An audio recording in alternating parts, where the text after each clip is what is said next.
Τι είναι αυτό? Ένα σπουργίτη.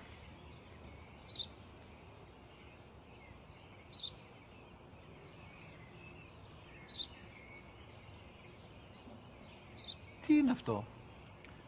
Μόλις τώρα στο πατέρα, σπουργίτη είναι.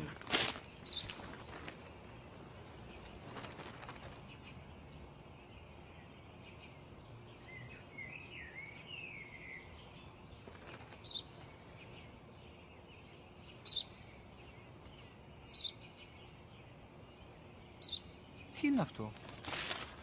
Ένα σπουργίτη είναι, πατέρα. Ένα σπουργίτη. Σπου-γι-τι.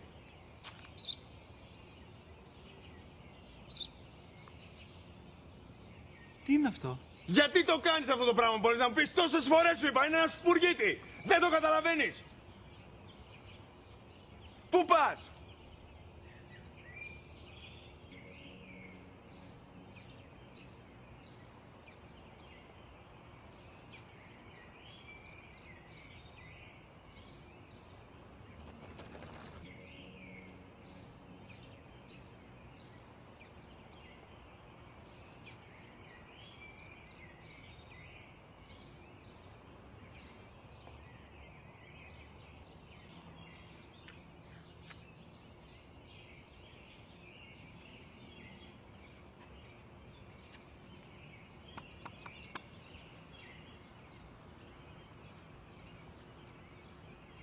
Δυνατά. Σήμερα ο μικρός μου γιος που πριν λίγες μέρες έκλεισε τα 3 καθόταν μαζί μου έξω στο πάρκο όταν ένα σπουργίτη ήρθε και κάθισε απέναντί μας.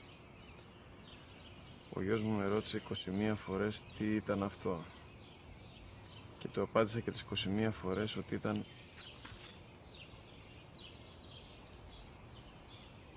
ένα σπουργίτη.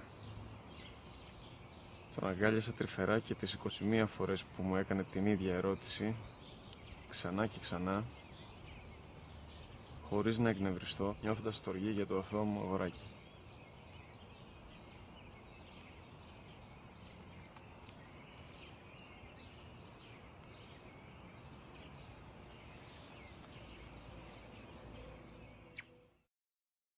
وقضى ربك ألا